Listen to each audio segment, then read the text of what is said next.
Laguna Seca to Usher Slibben's course. Clio warriors lining up with full force. Heat race is split, standing starts ignite. 2 laps in quali, chase that pole tonight. Bonus points waiting if you keep it clean. In the Renault Clio League, we're chasing the dream. Call Clio League Season 2. Feel the rush, we're coming through. 12 weeks, 12 tracks, 12 fights to the end. From the club to the international bands. Broadcast live for the world to see. Clio League, this is where we wanna be. Clio League Season 2. We race, we fight, we battle through.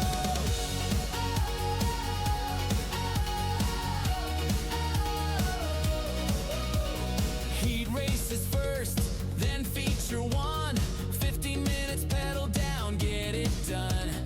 Feature 2 with the invert spin. Fight your way back, and the bonus points begin. Incidents free earns you points to spare. Hard charges flying through the air.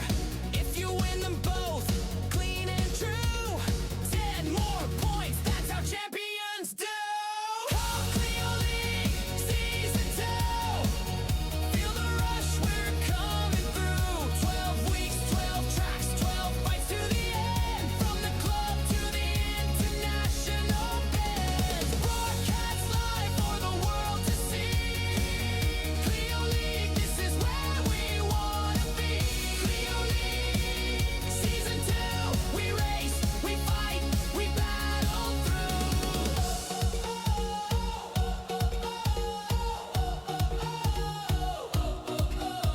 Laguna Seca, we race it. Los Sebring Club, we chase it. La Daytona Short, we own it. La Tsukuba, we've shown it. La Monza Junior, we fly. La Knock Hills Twist, we try. Got Usher, Slim and B, we'll never say goodbye. Oh, Clio League Season 2. Feel the rush, we're coming through. 12 weeks, 12 tracks, 12 fights to the end. From the club to the international bands. Broadcast live for the world to see. Clio League, this is where we wanna be. Clio League Season 2. We race, we fight, we battle through. One dream, one league.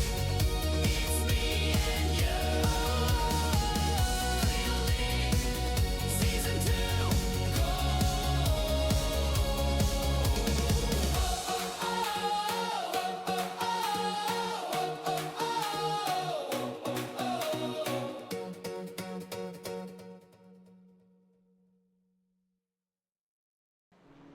Hello and welcome to round number 7 of Season 2 of the iRacing Renault Clio League.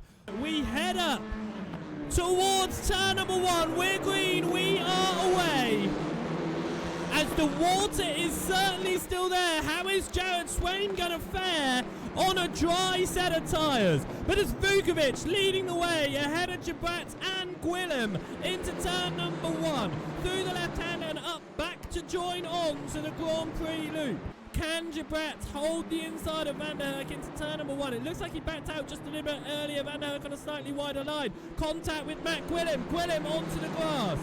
Luckily, it's a slow part of the circuit. Overtaking opportunity here. Bradbury around the outside of Dempsey. No, because here comes Cridland back out of this. 3 wide, and around they go. Dempsey's into the wall.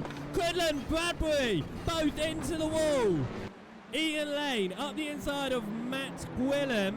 Jabrat goes up the inside of Van der Herk as well. Van der Herk slightly wide. Lane's got that position. Jabrat's got the position as well. Jabrat up to second once more. Van der Herk back down to third. As they are side by side, Van der Herk just putting a toe ahead.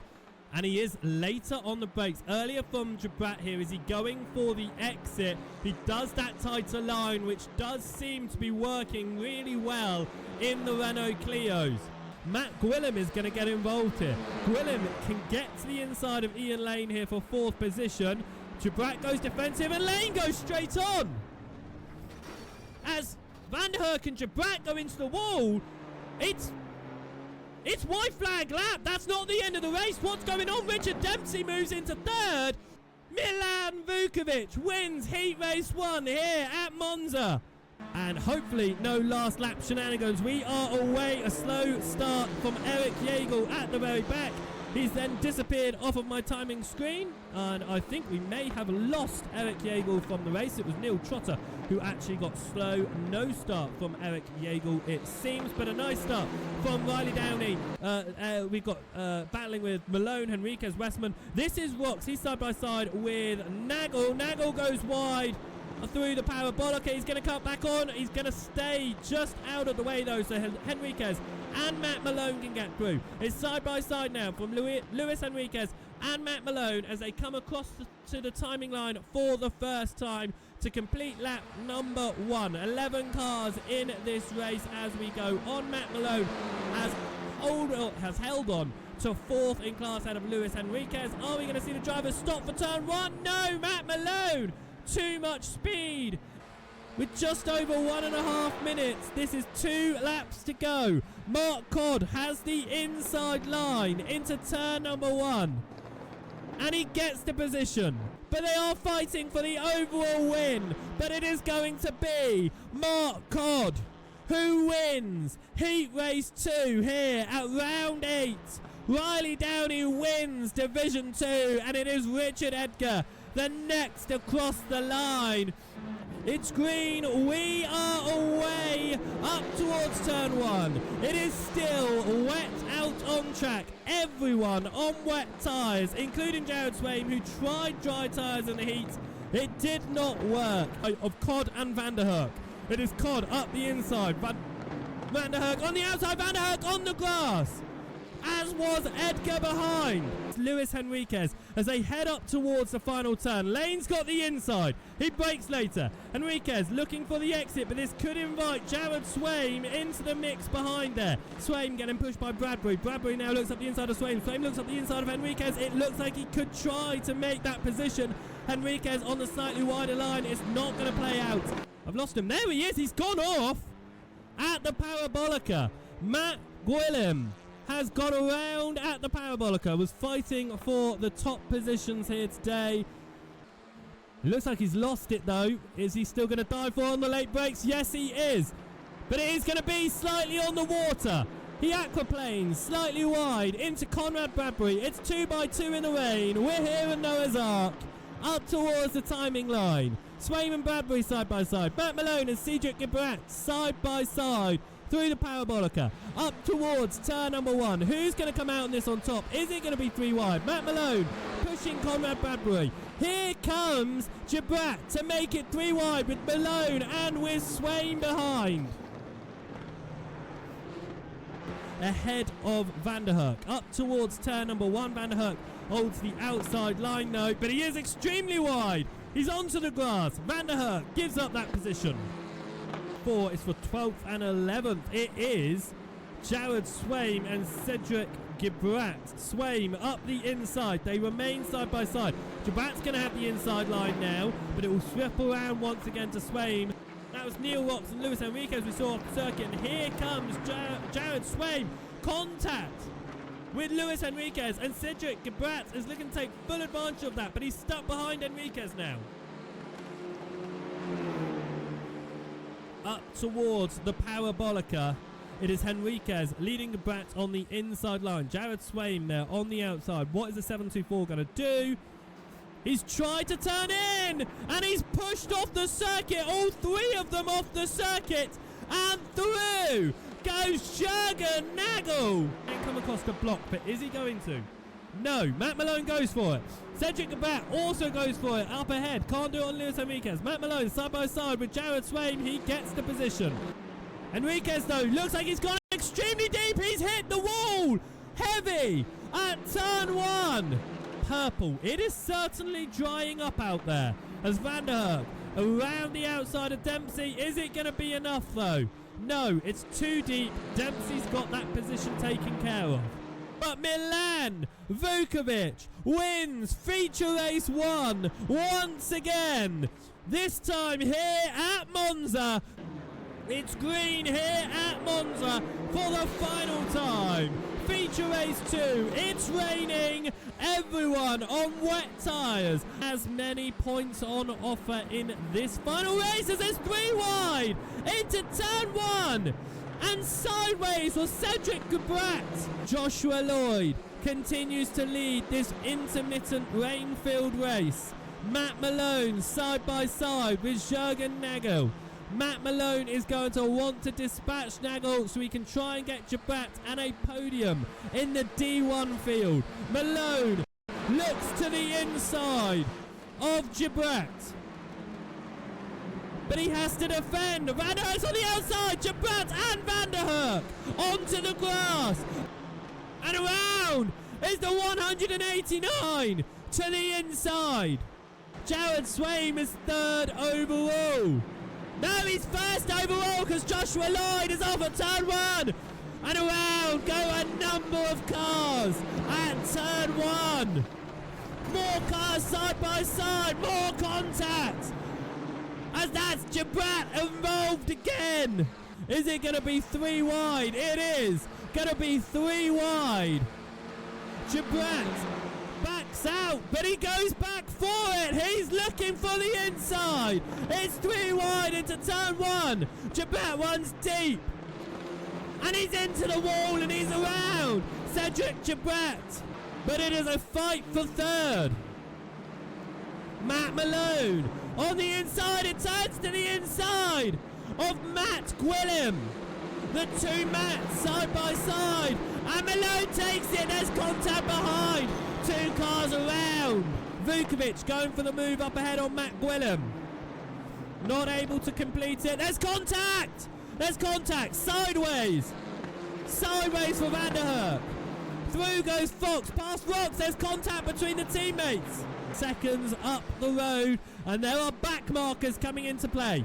Vukovic up the inside of Matt Malone. There's contact. Matt Malone holds it. He's going to keep the inside line. How is it going to play out into turn 3? Turns back into Vukovic's line. Gwilym looks to the inside. Trying to go defensive on Vukovic. Vukovic says, I can go even further to the inside than that. And he does. It could turn up to the inside of Matt Malone. Not quite enough speed. Downey's obviously wanting to get involved because he wants the overall race win ahead of Jared Swaim. And has to back out of that. Turns to the left to avoid hitting walls. Championship rivals in the D2 field. And that's Swaim off! Swaim wide at turn 1. Riley Downey moves into the lead. Who is going to be braver on the brakes and make turn 1? It is Swaim. But a switch over for Dempsey. He's got a great exit. But the corner turns to the left. It's not going to go his way. His 1st overall victory. Downey goes deep. Too fast. Into the parabolica. He's off the circuit. He recovers, but he's behind Malone and Gwilym. He is holding that line. Matt Malone's holding the line. He's going to get the inside of Jared Swaim. There's contact. Only the smallest amounts. We come up towards the parabolica. Swaim goes a lot later. Malone goes a lot earlier on the brakes. He's tried the switchback. A little bit of a nudge from Gwilym. Probably wasn't expecting Malone to brake as early as he did. Here at Monza, there's a battle for 3rd. Jared Swaim is going to win feature race 2 here at Monza for round 8. Matt Malone is going to take 1st in class for the 1st time this season ahead of Matt Gwilym. Riley Downey takes 2nd in class.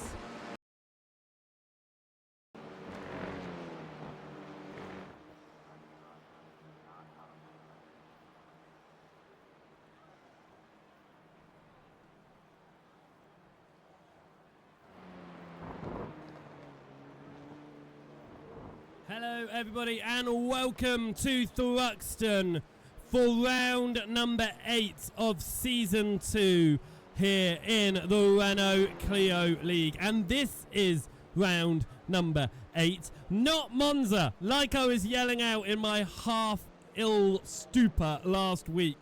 It is round 8 here today. And to confirm that, let's have a little look at the calendar for Season 2 of the iRacing Renault Clio League here.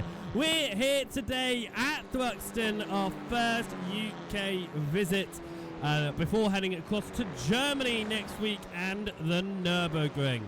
We then go for our final break of the season before returning across to the British Isles. We've got a double Knock-Hill event for round 10 and 11 before heading back over to the land of motorsport. It's at Oschersleben in Germany for the final round on October 25th. We are over halfway through this season already. I cannot believe that we have already got there, as this season has absolutely flown by already.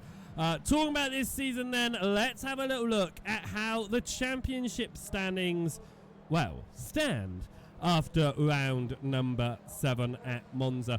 Milan Vukovic now has an almost 150 point lead at the top of the Division 1 championship. Stephen Hurd, however, and the fight all the way back down to P10 is extremely close in this championship. Stephen Hurd, sitting on 182 points, is only 9 points clear of Henriquez, who remains third after last week's set of races. Harry Fox moves up to 4th position, only 13 points behind Henriquez now, swapping positions with El Hilary after some poor races. Some missed races from El Hilary, of course. Down to 145 points for him. He's 15 points off of Fox. It's then even closer all the way down. Just 2 points behind that is Ian Lane, who moves up to 6th from 9th position in the championship before Monza. Neil Rocks moves up to 7th, a further 2 points back. Van der Herk is up to 8th, sorry, he was outside the top 10. He moves up into 8th. Only 5 points back now from Rocks. Cook falls to 9th position, but he's only a point behind Van der Herk right now.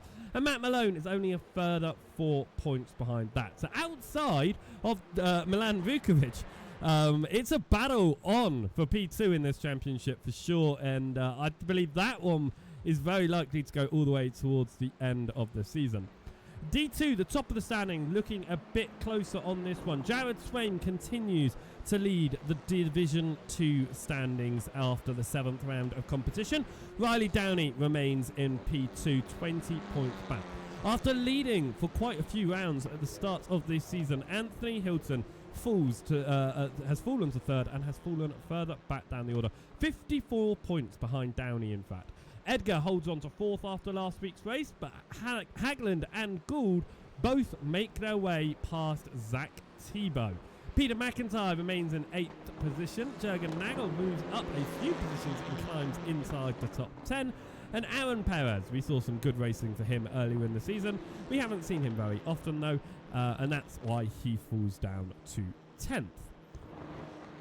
The track then here at Knock-Hill, not Knock-Hill, we're not there yet. It's track at Thruxton, self-proclaimed fastest track in, I believe they actually claim to be the fastest track in Europe, but I don't believe that's the case. They're certainly the fastest track in the UK, that is for sure. There you go in the bottom right, it was the fastest circuit in the UK.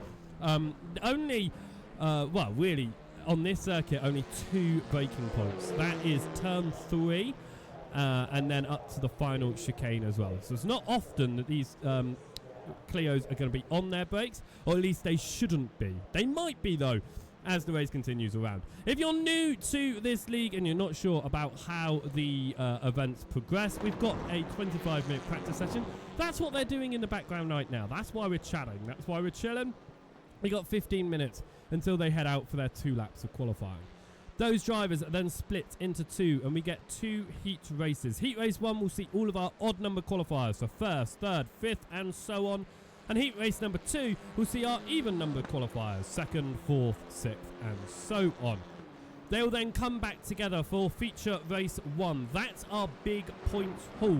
The grid decided by the results of those heat races, therefore the most main points on offer. And then finally, we're going to get an inverted grid of a random number anywhere more than 15 up towards the entire field for feature race 2. That's a 20-minute race. Not as many main points on offer, but a lot of bonus points on offer, including the biggest movers award, which is for the most overtakes gained from your, most positions gained from your starting position, and also an instant free award, which you get quite a lot of bonus points for getting a 0x, and then still some good bonus points for getting 4x or less. As practice continues here, I am just going to have to take one moment in our broadcast whilst I just make sure that all of our drivers are counted within our classes, because we have a new driver competing in Division 1 today and they have not been added to my list. So we'll be back in 1 second after I add our new driver onto our list.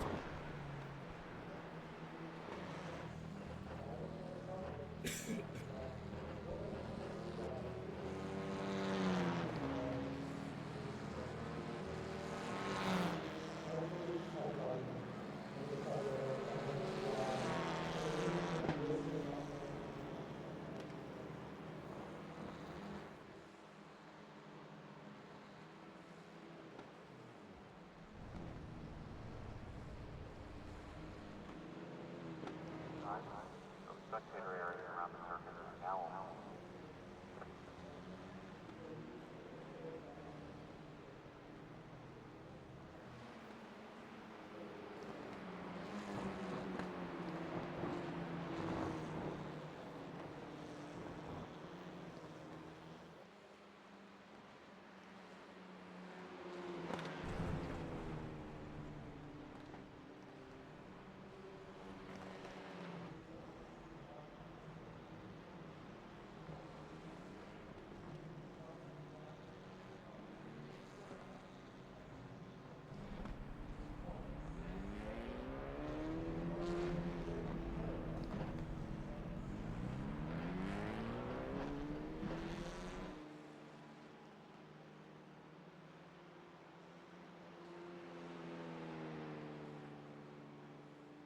As we have everything sorted, we're just reloading all of our broadcast graphics up again. It's one thing when you don't have all of them loaded before, but we have got it now, which means that all of our drivers are here in practice. This is what I love about the Clio League, though. We've obviously got this practice session beforehand as well. It's a nice chance for us to see the timing, though, to see how the drivers are getting on compared to their other championship contenders, compared to the other divisions, because of course it's good to see who we might see towards the front of the field. So that being said, let's have a little bit of a look at what our order looks like at the moment. Of course, we don't need to see our compound this week because we are... Ooh, interesting. I hit the wrong thing. We don't need to see the compounds this week. There is almost no chance for rain this week. It is almost entirely going to be dry, which is lovely, of course. Very unique for a British circuit to not have the weather. But there you go. It's we don't have weather. It's going to be quite nice in that regard. As we are looking at Timothy Rosenfeld. He's 12th overall. He's 7th in the Division 1 class right now. It's Stephen Hurd out top, and that's actually quite common actually now, isn't it? It's quite often that we see Stephen Hurd towards the front of the field, especially during the practice sessions. It doesn't always convert across, of course, into the race sessions. You've got Harry Fox up there as well. You've got Milan Vukovic. He's currently a half a second off of Hurd's time, but I'm sure we'll be finding some time later. Riley Downey, championship contender. He's up front. I'm looking right now. I do not see... Yes, I do. Oh, my word. That was a bit of a moment for me. Jared Swain, he is there. He is 9th, 3rd in that Division 2 class right now. It's quite... You start seeing some of the same drivers up in the middle of the D1 field, those Division 2 drivers. Riley Downey's often up there. Jared Swain's often up there in the mix. And Anders Haglin can as well. Richard Edgar, not one that normally gets in the mix. And Zach Now, look at the championship standings and you'd argue that Zach Gould has had a fantastic season. He certainly has. However, I would say that comes quite a shock. His consistency more than his results, that's what's put him inside the top 10 in the championship. Obviously, he's always here racing. Therefore, he's benefiting from the low numbers in D2 that we've had a couple of times. But actually, to see him, a tenth or two, 1.5 tenths off of Riley Downey. In fact, the gap between the two of them is 0.16. So yeah, 1.5 tenths between the two of them. That's actually really good for Gould here. Gould could see himself fighting for some wins inside the D1 field. As let's go have a look at some other drivers that are out there right now, because Timothy Roosevelt, he's running around in the middle of the field. Just behind him out on track is Harry Fox, and that wonderful green machine, that's Ian Lane. He's the league admin. If you're new around here and not sure who Ian Lane is, he is the guy that runs this amazing league. If you want to get involved in this league, you can head across to the Discord page for the Renault Clio League and join that way. Of course, you need to sign up on the iRacing service in order to take part in these events. If you want to find out more information, though, so the current standings, as these cars get quite close, they get quite loud, don't they, actually? So yeah, if you want to catch up on the current championship standings, the upcoming calendar, and any of the previous highlights and races, do head across to beehivebillbroadcasting.com/Renault Clio, and it'll take you over there. You can also head over to that link to find our live timing page as well, so you can keep up to date on all of the times of all of your favourite drivers when I am not talking about it, or I have forgotten to put up the timing tower. Here comes Harry Fox, just ahead of Ian Lane. He's second fast at the moment is Fox. So we see again Cedric Debrat, he returns. He enjoyed being a focus on the broadcast last week at Monza, although he did say that it was probably one of his worst race weekends he has ever done. So hopefully Debrat will be able to do a bit stronger here today, and we'll still be able to focus on him and give him a better chance at showing off on the stream. New driver then out on the field taking part this season. Sean Sims, for the first time this season, is going to be part of the Renault Clio League here.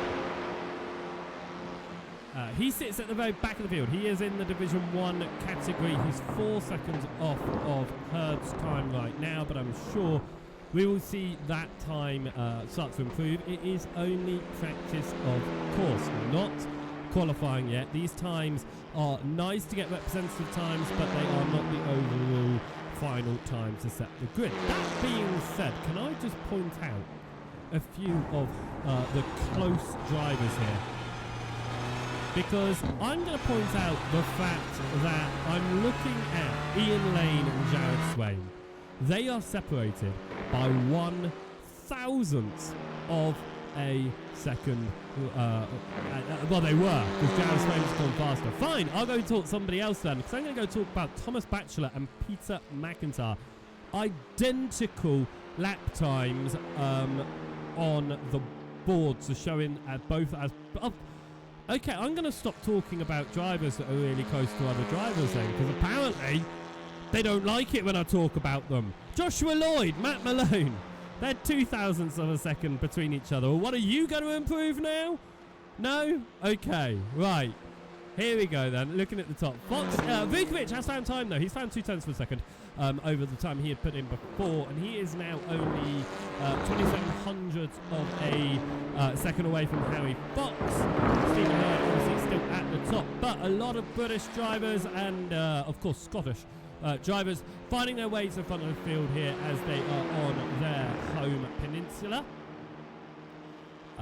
Inside the top 10, in fact, you've got half of them are within the British Isles, and you could argue John Cook could be part with if you were to extend it out even further and start to include territories within that as well.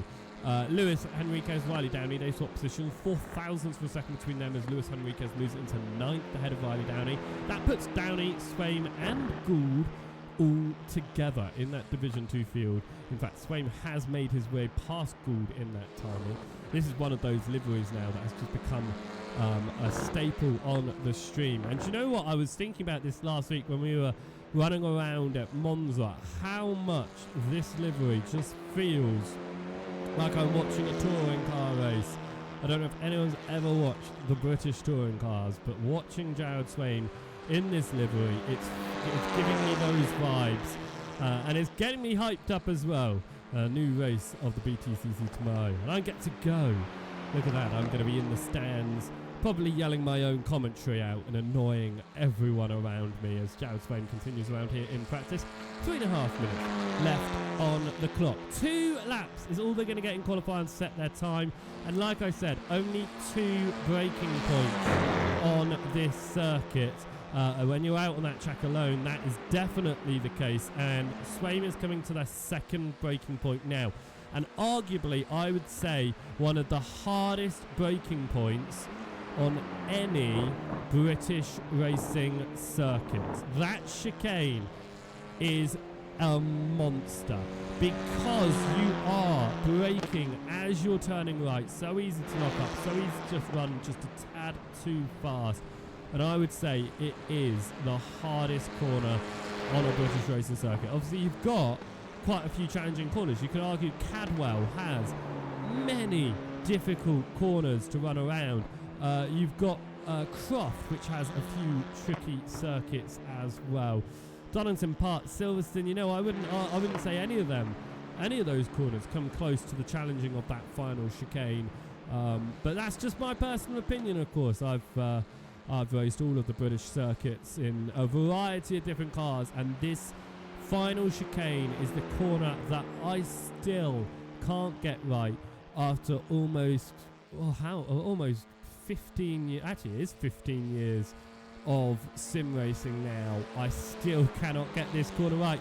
There is a reason, however, that I am up in the commentary box and not on the circuit with these guys, and that is very much because I cannot race. However, I will continue to hold the fact that I have won a race in the Renault Clio League during the mini-season between Season 1 and Season 2 at Oschersleben in the wet on the reverse grid, and I held off Timothy Rosenberg to do that. So you could say that I would be in with a championship fight, the fact that I was able to keep Timothy Rosenberg behind during that race. However, We'll go with the realistic viewpoint there and say it was raining, it was a reverse grid, and I was just a very, very lucky person. So I'm going to stay up here in the booth where it's a lot safer for me, and my skills as a racing driver won't be called into question. Instead, my skills of the English language will be called into question instead, because I can't do that very well. I just yell out what I see and hope for the best, and apparently it creates entertainment. So, we'll see how it goes. Mark Codd, penalty at the moment, so any lap time he's going to put in isn't going to be placed on the board. Jared Swain has found time, though, as we've been watching him. He has gone half a tenth quicker than Riley Downey. He actually moved past Henriquez in doing so. That would have been an off-track there as he ran slightly over that curbing and then onto the grass on the outside. Most drivers down pit lane here then towards the end of the practice session. Of course, this is when drivers are then starting to prepare themselves, run to the toilet, get their drink, and mute the stream so that they can focus on the qualifying session that is about to play out. Herd quickest here in practice then. Can he replicate that in qualifying? Or will Milan Vukovic, the driver who is, I think, almost anything but confirmed the D1 championship this year, champion this year, can he find his way to pole position yet again this season? He has been beaten there a few times this season, so it is not like it is a definite for Vukovic. Right. So no, actually, we've been keeping up with Jared Swain, fastest man in the D2 field during practice there. So I am going to keep an eye on him here in qualifying. In fact, in a moment's time, we will ride on board with Swain so that we can get a hot lap of the circuit here in qualifying, which I love to do so we can figure out this circuit and get used to it. For a lot of drivers, you may not have driven this circuit before. It's certainly not a new circuit, but it is one of the newer circuits in the iRacing service. So it's not one that is driven very frequently, nor one that most people, I would argue, own at this rate. In fact, I only picked it up because of this league, even though it is, apart from that final chicane, one of my favourite British circuits. This is on board Gerald Swainson, and then in fact, oh, that's not what I wanted. There we go, that's the button I wanted. We're going to ride on board with Jared Swain as the engines roar. And you can just see how tricky that chicane is, how much you were collapsing. Right, onto the left. Jared Swain comes across the timing line. This is turn 1. It's a right-hander. You can get up that curbing at the inside. We can see some side-by-side running through there. That will be for sure. Up towards the braking zone of turn 3. It's the one of 2 braking zones on this circuit. No clipping the curb pivot from Swain on the right-hand side. He clips it on the left. Gets off the throttle just in a moment on the exit of turn 4. Back on the throttle, and now you are full throttle. You're flat out on the 724 through the left-hand side. Constantly flat out through there. Lift off ever so slightly through this right-hander. No use of brakes. Swain does push it a bit wide though. You heard he had to come off the throttle again mid-corner. That's going to slow this lap down because you're not going to have the full run. He was off the throttle a little bit, but I would say you could do that corner flat out in these Clios. Up towards my most hated corner, the most challenging corner, and only the second braking zone on the circuit. Look at the wheel. Corrections all the way through. Trying not to lock up. Slides it. He gets a slower chicane, a bit of a wobble, but he comes out of it. That is what I mean. It is a difficult corner. As here comes Vukovic up towards the chicane then. He gets it a lot smoother. I wonder how much you can push that before it starts becoming an invalid lap. Across the line goes Vukovic. And it is enough for second, but Stephen Hurd is still the fastest man out there. Hurd is at the top right now, less than half a tenth of a second. Matt Neal goes the fastest of the D2 drivers by 0.6 of a second ahead of Riley Downey. Downey and Swain side by side right now. It means they won't start in the same heat race, which means they could both get points for victory here. 20 points between the two of them in the championship. Of course, the fight for D2 championship, the lead is gone, but it's very much on from second all the way down.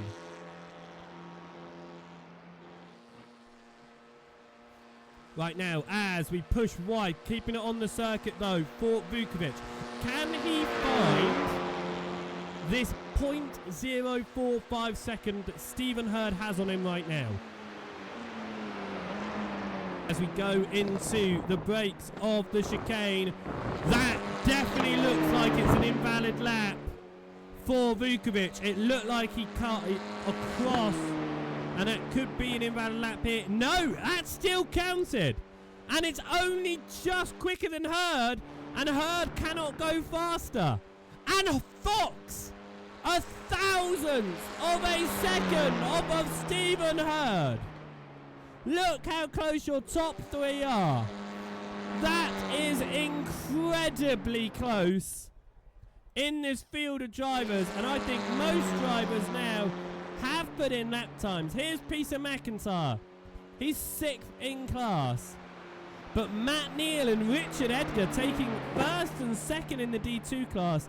But they will be in the same heat. They will both be in heat 2 at this rate if there are no more changes. Riley Downey will take heat 1. And Jared Swain will start heat 2. which means he will start it from 3rd in class. Riley Downey will take 1st in class. It looks like that's qualifying over. Which means, yes, by the looks of it, Swaim's going to start 3rd in class in Heat 2, and Riley Downey is going to take pole position in the D2 field in Heat 1. No lap time from Luis Henriquez or Timothy Rosenfeld. Still 50 seconds on the board. Neither of them on track, but both of them with 2 laps. So 2 laps on the board for both of them, but invalidated laps for them both. As it looks like Cook crosses the line. He goes 15th overall. That knocks Jared Swaim and Riley Downey into the same heat.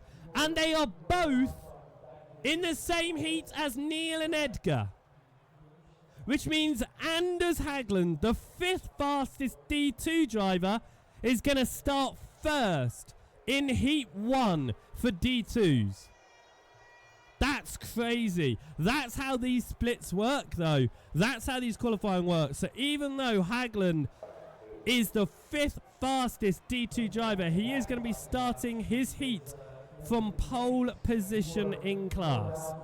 Rosenfeld and Henriquez, both without a valid lap, will be at the back. Let's prepare ourselves then for Heat Race 1. 10 minutes of racing. Let's have a look at the grid here. Vukovic will start ahead of Harry Fox in this one. It'll be Jabrat just behind, ahead of Cridland, Gwilym and Bradbury.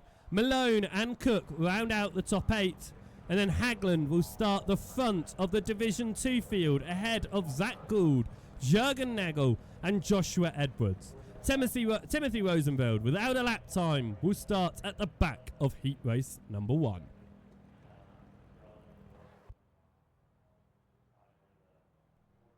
Drivers then, they are lining themselves up at the start. Here they are.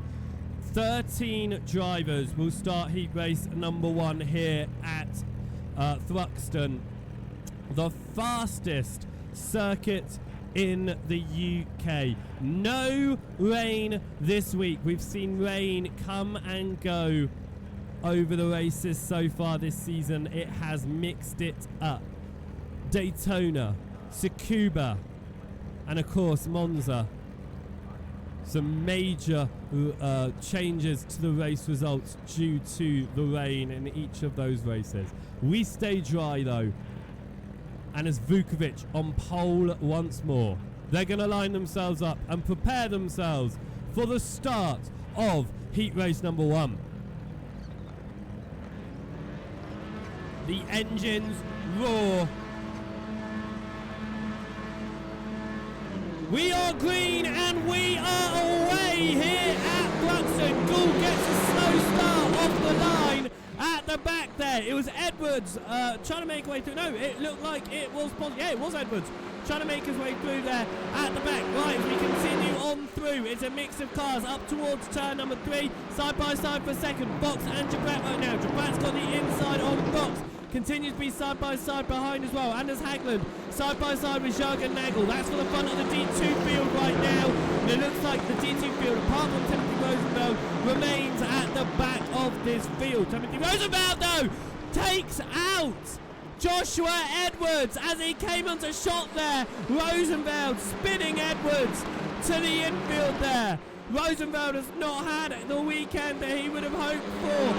Continuing to fight out in the middle of this field right now as they fly past the cameras. This gaggle in the middle. Gwilym, Malone and Bradbury. They settle themselves down. Cook's just behind, so is the lead in the D2 of Hagland and Nagel. Off the circuit was Matt Gwilym. He returns back to the circuit, but here comes Matt Malone now as they head up towards the chicane for the first time. They keep themselves clean. That's Conrad Bradbury. New livery this week by the looks of it. Malone slightly off in the final chicane. And he pulls to the side. That is a slowdown from Matt Malone. And it looks like a big one. He's had to just give up a lot of positions. Almost the entire field worth of positions there as we remain side by side as we head up towards turn 3 again. Gould sliding around the background. He holds third in class right now. Only 4 D2 drivers in this race. We're going to see most of them take part in Heat 2. And through turn number 4 they go, settling themselves down right now as Gould wants to get past Malone. He wants to get past Malone and on to Nagel. Gould gets the inside of Malone. He's swapping over. There's nowhere to go right now. The speed of this circuit means you need to have perfect lines, perfect speed, contact. Nagel and Malone. Around goes Malone. And that's going to give Gould second in class, Gwilym 7th in class, and Rosenfield moves up to 8th in class. And it looked like Malone just pushed it slightly wide and took out Jürgen Nagel. Here comes Matt Gwilym, trying to get past Zach Gould if he can. Get past the D2 drivers so we can fight for a D1 position. Right now, however, he's stuck in 9th overall, 7th in class. The gap behind him about 0.6 of a second down to Slugger. That's Timothy Rosenfeld, sorry. I need to, looking at the name on the car and just coming out the Matt Malone Patron League. Getting used to swapping between the names again. Timothy Rosenfeld is in 10th overall. He's in 8th in class, starting at the back, of course, spun Joshua Edwards. By the looks of it, it was just a pinching manoeuvre. It didn't look at anything more than that from the view that we had. But he is still trying to recover from that nonetheless. Up at front, Fox is about half a second off of Vukovic. It's at about 9/10 down to Jabret. But for the most part, drivers now starting to run by themselves, and therefore it's them against the track. That's what it is very much becoming now. Who can get around this track without making a mistake? Of course, this final chicane could invite a number of slowdowns, but here comes Fox. It's not inviting a slowdown for him, it's inviting a fight for the race lead.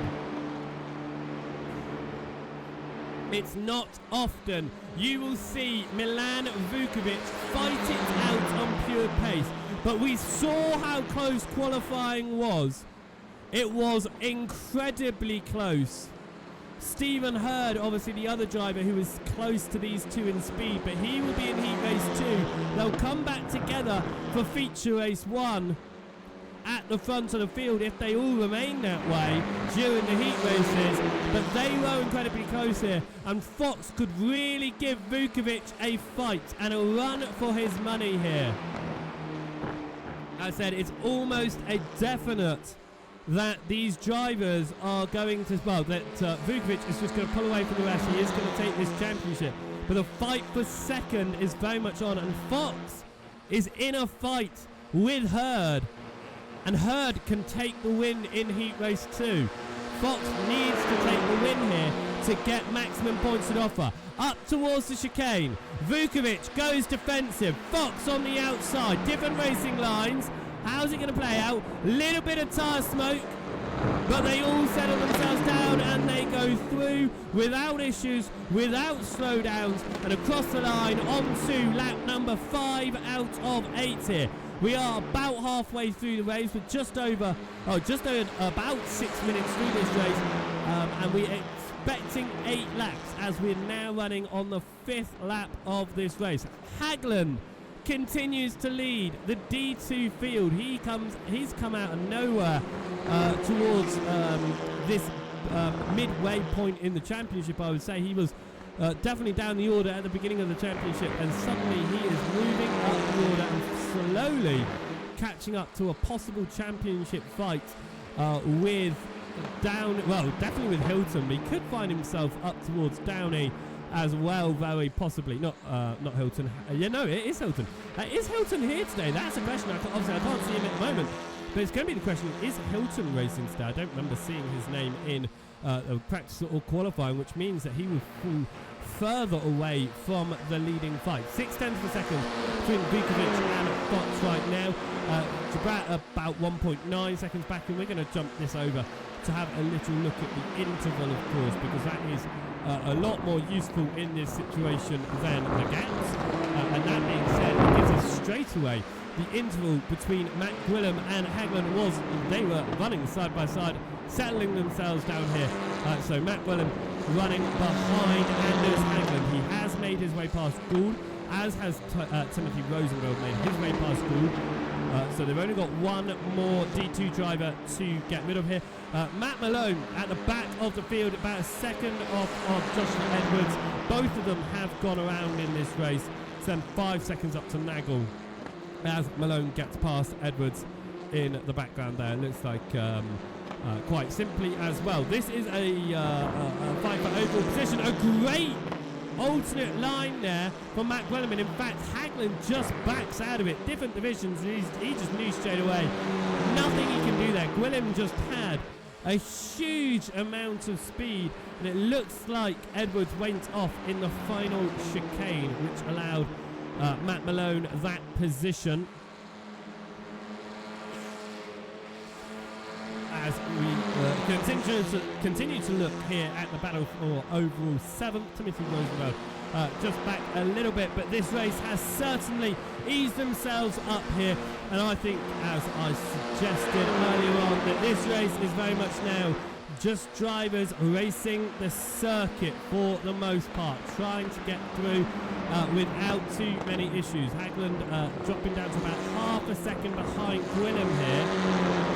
Is he going to take this opportunity to really learn the racing line that Gwilym took through this first sector? Because Gwilym's speed onto the back of this circuit, where you just almost fully flat out, consistently all the way around to the chicane, that speed, that exit really matters here. So is Hagland going to learn through this corner, see the line that Gwilym takes? Is still a tighter line from Hagland, and that's why Gwilym's just able to find the speed on the exit. He's able to loosen up that wheel, make it a shallower corner for himself, and he's able to keep better top speed. Nagel, what's happened to Nagel?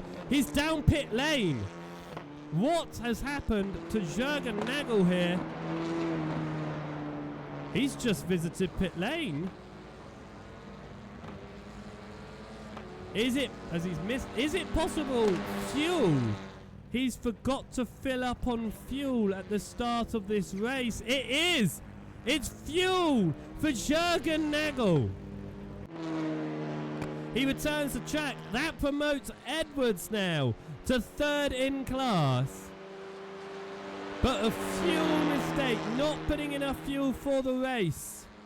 As Vukovic takes us on to the white flag lap here in heat race number 1. If you're new around here, this is the first of 4 races we are going to get today.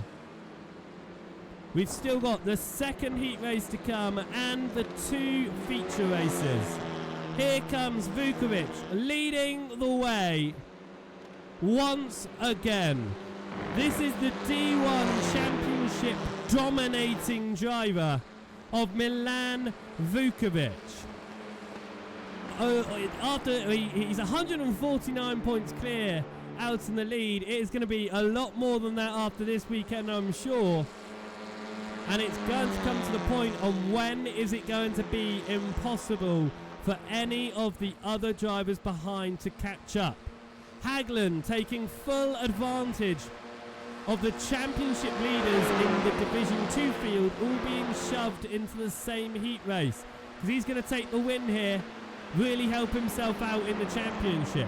Through the final chicane comes Milan Vukovic. Fox had a chance earlier in the race, he couldn't quite make it.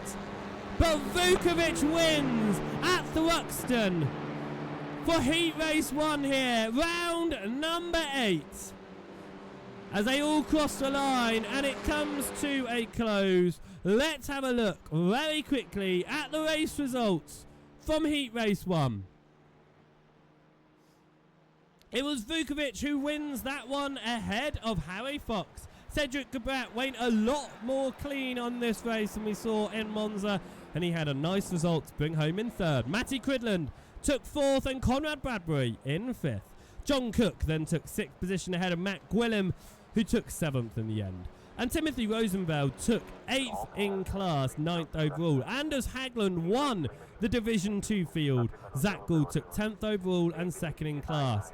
Matt Malone came last in the Division 1 field, and it was Joshua Edwards who took the final podium spot, with Jürgen Nagel visiting pit lane at the very end of the race for a fuel issue.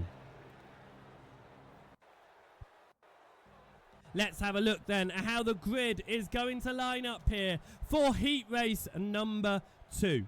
It is going to be, as I look here, it's going to be Stephen Hurd, who is going to start from pole position ahead of Thomas Batchelor. Matt Neal will start from the front of the Division 2 field here, ahead of Richard Edgar.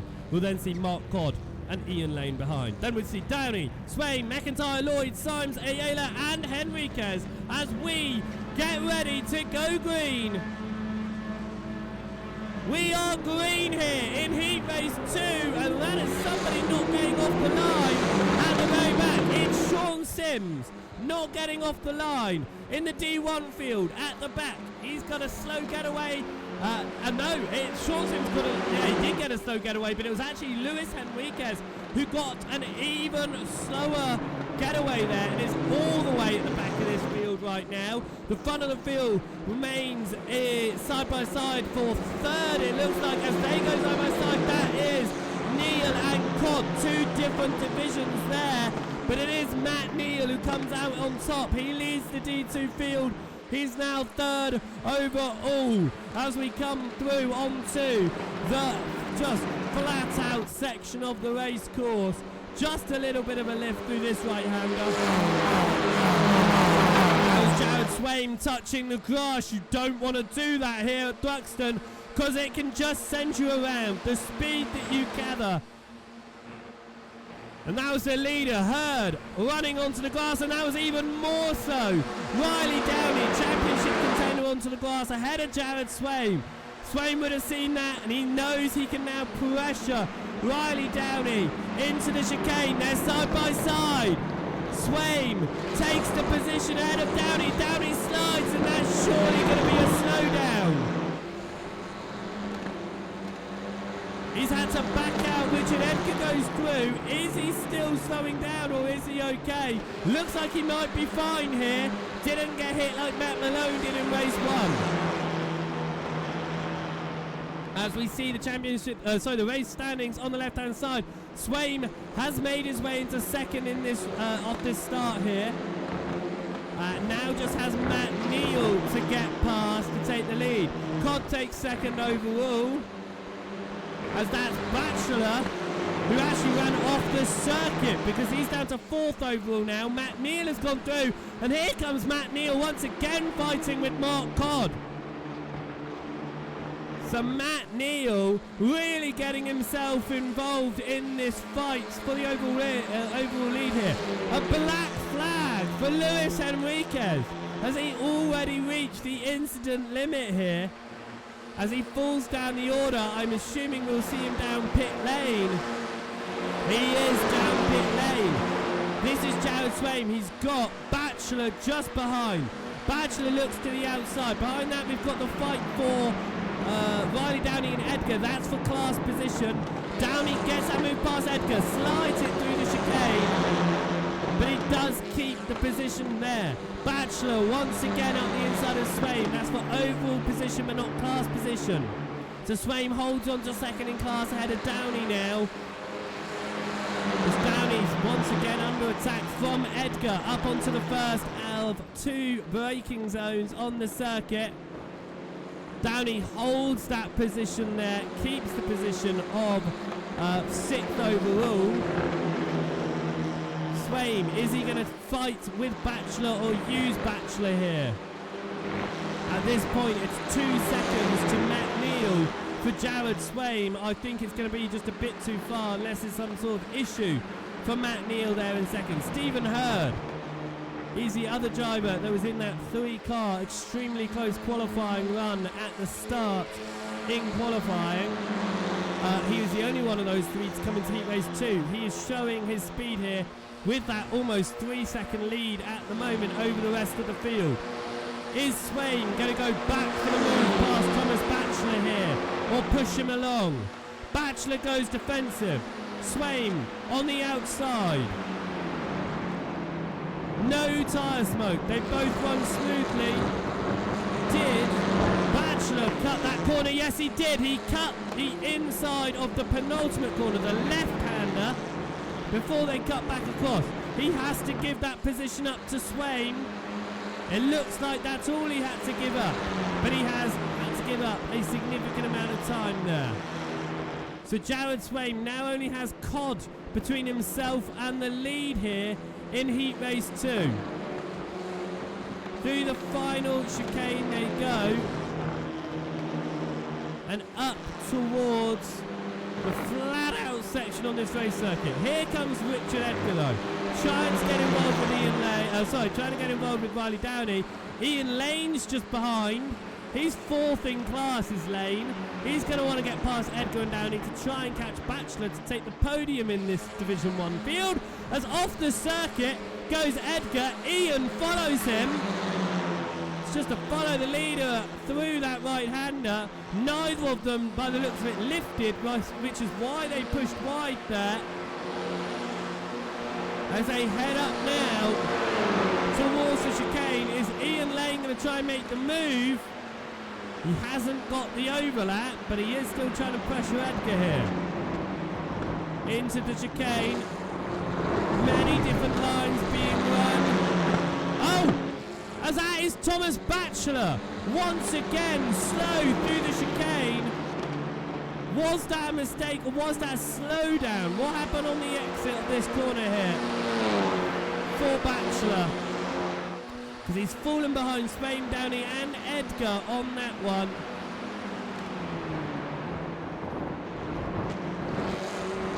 And a slide into the chicane for him there. As Ian Lane, it looks like, is now on the back end of Batchelor. So could take 3rd position in class now. Ian Lane doesn't have to dispatch of D2 drivers to do that anymore. He only needs to get past Batchelor and he will take a podium. He pushes it even harder than last lap. Onto the grass. Here comes Joshua Lloyd. Lloyd's going to have the speed because he stayed on the circuit.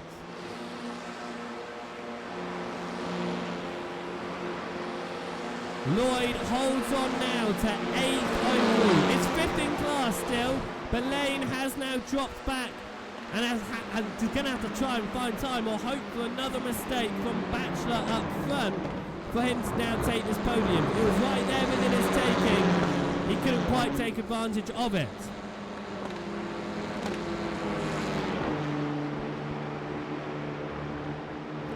Just under 3 minutes to go. We'll have 3 laps left. Matt Neal is leading the D2 field 4.5 seconds back from Stephen Hurd, who is dominating heat race number 2 here. Mark Codd holds 2nd in class right now, as does Jared Swain. Downey's not going to be able to close up to Swain, that's for sure, but this is side by side now.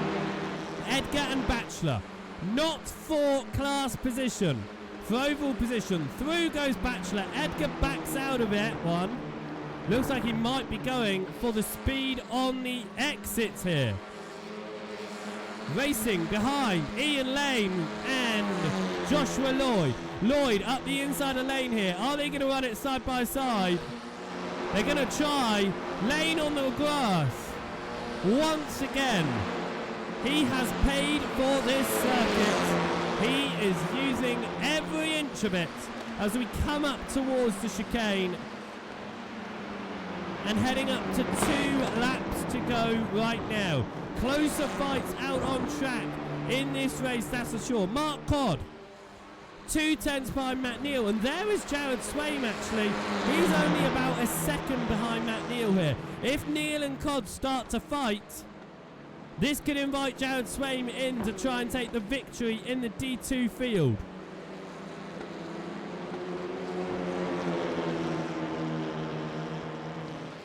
As we come on to the fast section, no more braking zones until the chicane once more.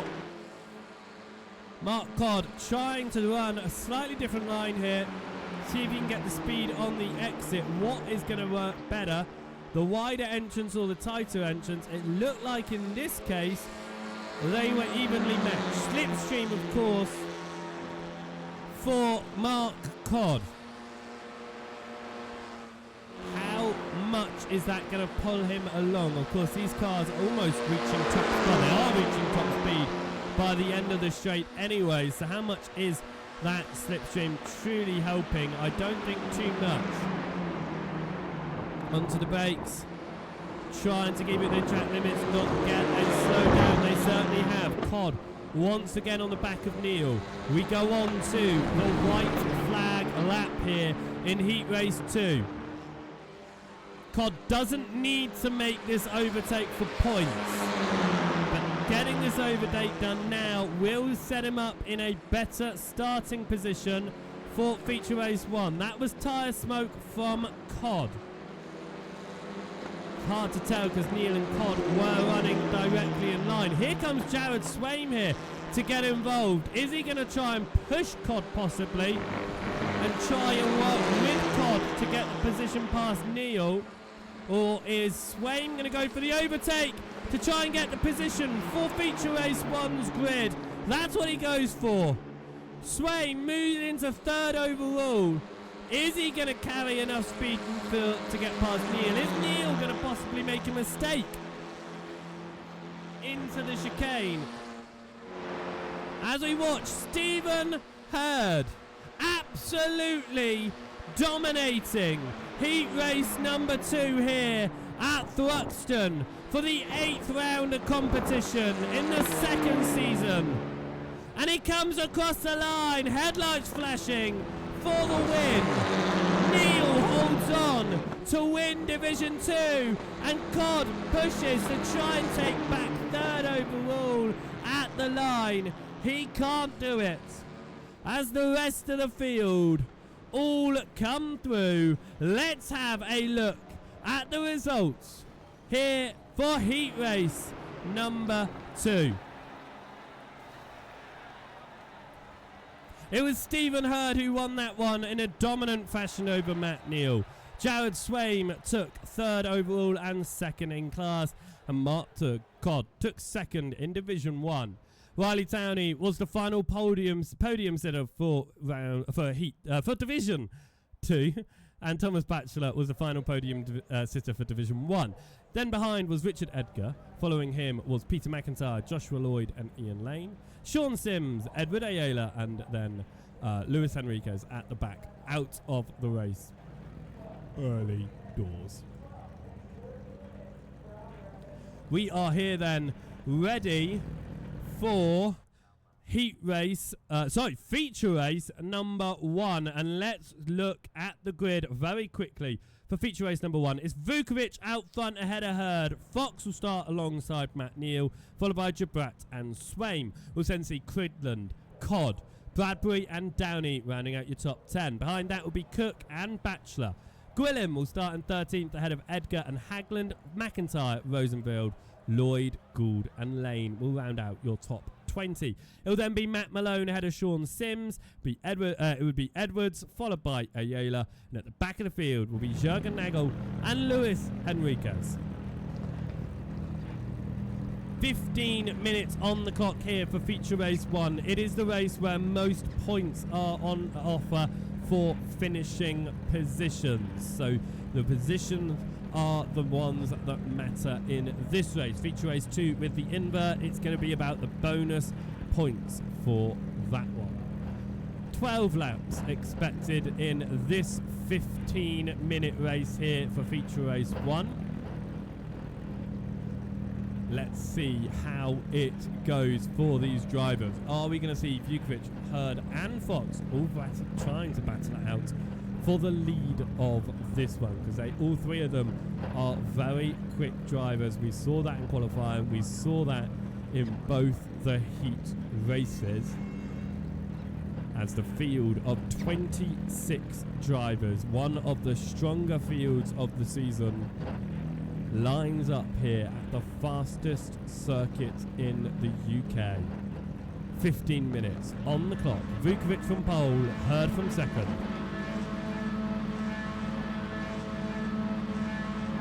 We are green and we are away here at Thruxton for feature race 1. As the leading two drivers already settling down, so the leading three, side by side from Neil and Jabrat, 4th and 5th overall. As they come up towards turn number 1, are we going to remain clean? It's 4 wide. Downey is sideways. He's back front again. He pushes through and he's around. Wiley Downey, championship contender, is around on the opening lap of the race. And that was almost to be expected. He pushed it hard. It was 4 wide. It was never going to play out as they continued through. The side-by-sides continue down the order as we get on to the flat-out part of the circuit. Are we going to see everyone else get through without incident? As they keep it on circuit for now, then we see the first driver off. It looks like that was Batchelor in the yellow Renault that ran off. Side by side for 4 is Jabrat and Jared Swaim into the chicane, but Jabrat holds it. He holds 4th overall, 4th in class. Swaim leads the class ahead of Matt Neal now. As we come through the first turns of lap number 2. That's Neil in the background going slow. No, it wasn't. I thought that was Neil going slowly. I think that was Richard Edgar out with contact, major contact. Sean Sims got another slow launch at the start of this race. As we are now looking at fight. This is Matt Neal falling behind Bradbury. Codd here, just ahead. Oh, a swerve across. Almost collected by Cook. Cook's trying to get in there. Side by side, Bradbury and Codd. Bradbury on the inside. That is Neal now on the outside. Cook on the inside. Neal in the blue and purple machine. Codd side by side with Bradbury. Codd in the white machine on the inside. They are side by side. There's sight contact. Bradbury wobbles. They let themselves settle in to a 3 wide move. But 4 wide. We are 4 wide up to the chicane here at Thruxton. Codd backs out of it sensibly slow, but he is still side by side with Bradbury. Bradbury down to 10th, but that was 4 wide as we go across the line onto the 3rd lap of racing here. Timothy Rosenfeld and Thomas Batchelor side by side. Batchelor gets that position. Up front, they settle themselves in, but I don't think that race is going to be over for sure. Jabrat is keeping up with them quite nicely as well.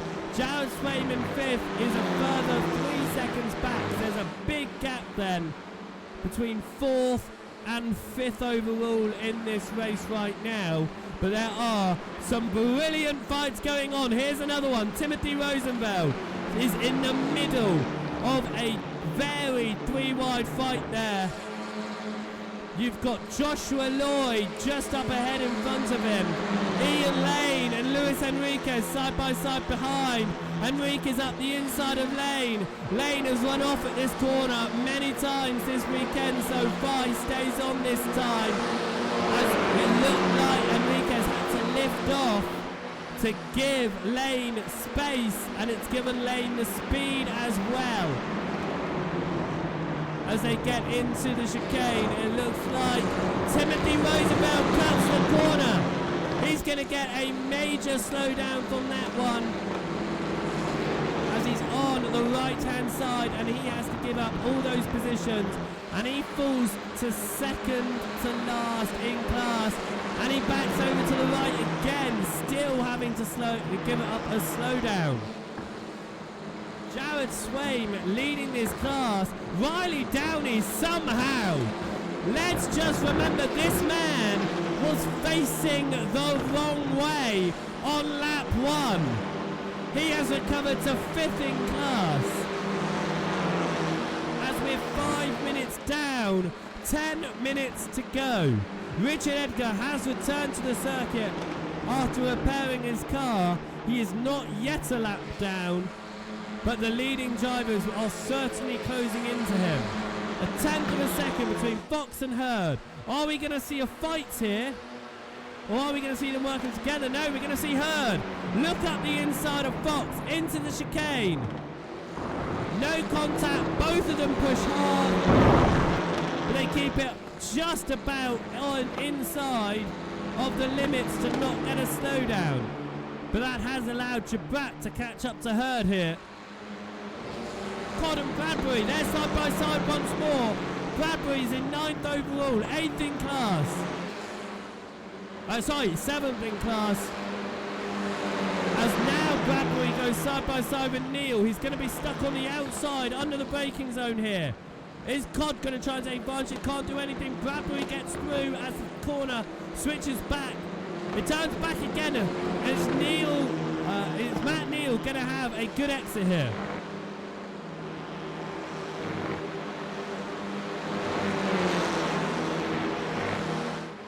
He's certainly got speed, that is for sure, but he's not able to make a move through just yet. Cod then, right on the rear end once more. This is how close this fight is going right now. But there's nothing doing just at the moment. And what has just happened? Matt Neal off the circuit in a major issue. What has happened to Matt Neal? Coming through.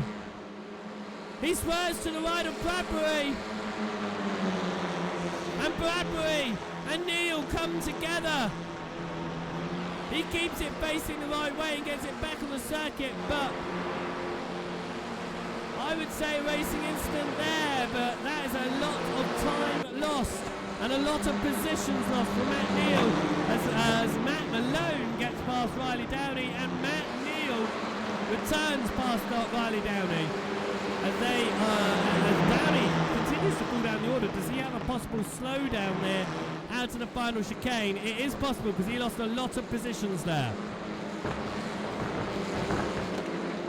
As we go through the first chicane, Matt Neal now looking to recover, trying to get past Joshua Lloyd. That's for a podium position in class. So even though he lost a lot of positions, he didn't lose too many class positions. There were a lot of overall positions that were lost.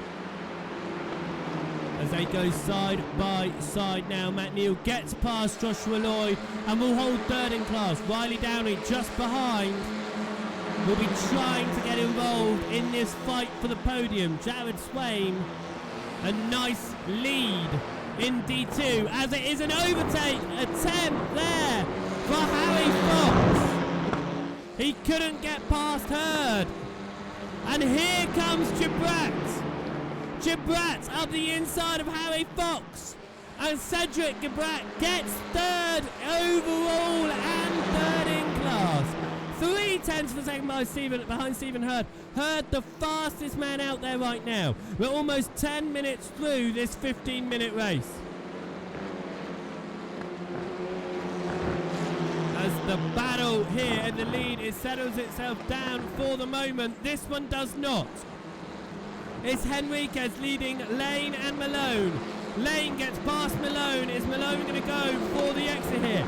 He's got Matt Neal just behind him, and we know how much Neal is pushing after going off before. So we can see this fight ahead, riding on board with Matt Neal here. He's 3rd in class.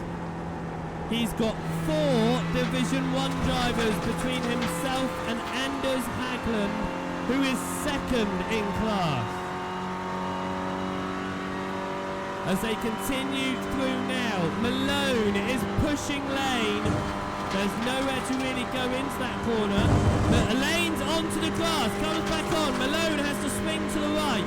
They're going to run side by side up to the chicane here. Malone's got the overlap. Can he hold that position? He certainly does. Can he keep it slowed down in time? Not going to slow down. He certainly does. Hagland up ahead trying to defend from Matt Gwilym. And Luis Enriquez, because Enriquez is there too. Here comes Matt Malone out on the outside of Matt Gwilym. He'll turn to the inside of Luis Enriquez. Matt Malone has to back out of that one. Anders Hagland leads this train of drivers. He's second in class, 11th overall. Here comes Enriquez. Is Matt Malone going to move to the right and get involved? No, he's pushing Anders Hagland. Is he going to be able to close the door on Enriquez? No, he isn't. Enriquez has got that inside. Enriquez can't quite do it on Hagland yet. Malone, where's he going to go? This time he's pushing Enriquez. He stops pushing. Following Hagland now, going for the better line. Anders Hagland sticks at the outside. He's going to lose those positions to the D1 drivers. That's going to open the door for Matt Neal to get involved and try to get into second in class. Side by side from Enriquez and Malone. It's 3 wide behind. Into the chicane, there's contact. Anders Hagland and Matt Neal. Neal back onto the circuit in front of Riley Downey and Timothy Rosenfeld. What was that return to the circuit? There is not often that I would say that was bad racecraft, but that was absolutely horrible racecraft there. Matt Neal out of this race and has taken about 3 other cars with him. A black flag for Riley Downey. After possibly taking advantage of all of the issues, it is a black flag for Downey. He will be down pit lane. He's got major front end damage anyway, but any hopes of points here are gone. This is surely a drop race feature 1 for him. Fight up ahead is Gould side by side with Nagel. Nagel's going to try and get the inside line. They push it hard. They leave each other more than enough room. It is inviting Peter McIntyre into this fight. And for a second lap in a row, we go 3 wide into the chicane. No. Gould backs out. He's side by side with McIntyre. There's contact. Gould and McIntyre around. They both tried to back out, and it didn't play out for either of them. They're around at the chicane. Nagel gets that position. Gibrat looking to try and get onto the podium here in feature race 1 past Harry Fox. As it's carnage behind, it is calm out front. But for how much longer? 1.5 tenths between Harry Fox and Cedric Gibrat here. Onto the grass for Gibrat, but he's still going to have some speed. Can he make this move? We are going to be going on to the last lap of the race this time around. A slide from Fox. He went for the later break. It hasn't played out. Here comes Gibrat onto the white flag lap. If that was white flag, Gibrat would have taken 3rd. Gibrat takes 3rd, solidifies 3rd. Flashing lights from Fox up towards one of 2 braking zones on this circuit. Different racing lines. Fox has got the inside of Gibrat. It will turn to the outside of Gibrat, turn to the inside. Who can carry more speed here? It is Gibrat who can carry more speed. He holds on to third, ahead of Harry Fox. As we come now up towards the flat out zone on the circuit, lift off just a slight amount and power it all the way to the chicane. 0.2 of a second. Hurd is only half a second off of Vukovic, but it won't be close enough. What is going to happen here? Fox moves to the outside of Gibrat. It's a fight for the podium. Vukovic will win feature race 1 as there's contact. Fox goes wide. Vukovic wins feature race 1. Hurd takes second. Gibrat takes third. And Fox takes fourth. Swaim will win Division 2. As that race comes to a close, drivers crossing the line. Mark Codd just loses out to Batchelor across the line. Gwilym losing out to Enriquez. Matt Malone down in 13th overall. As the rest of the field come across the line, those still racing, of course. Edward Ayala, the last driver across the line, still in this race. As we call the end of feature race 1, let's have a look at how the results went after that one. Milan Vukovic wins once again ahead of Stephen Hurd, and it's Cedric Gibrat who took the final podium spot with that last lap fight. Harry Fox took fourth ahead of Jared Swaim, who won Division 2. Maddie Cridlin was behind, followed by John Kirk, Thomas Batchelor, Mark Codd and Conrad Bradbury. In 11th position was Luis Henriquez, followed by Matt Gwilym and Matt Malone. Ian Lane in 14th overall, and Joshua Lloyd and Jurgen Nagel took the final podium spots in Division 2. Anders Haglund came behind that, followed by Sean Sims, Joshua Edwards and Riley Downing. It was Zach Gould, Peter McIntyre and Edward Ayala who all finished outside the top 20. And after those three cars all getting caught up with issues, Rosenfeld, Neil and Edgar all out 2 and 3 laps down apiece. We've got one more race coming your way. We have feature race 2 with an inverted grid. Be sure to go and grab yourself a drink very quickly whilst we are in between these race sessions and we have our warm-up session. The night is starting to come here in the UK. So grab yourself a drink, your final round of popcorn. Feature race 2 is coming up in just a moment's time.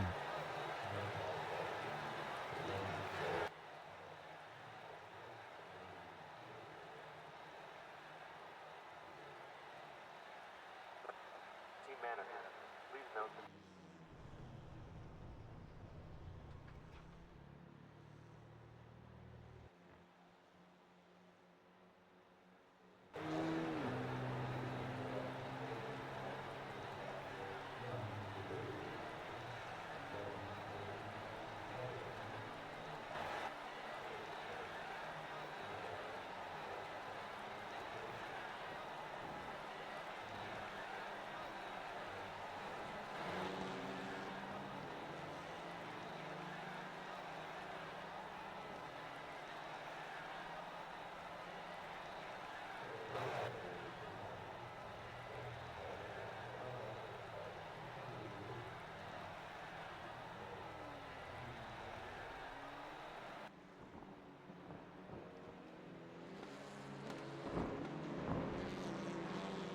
Welcome back, everyone, to round number 8 of the Renault Clio League Season 2.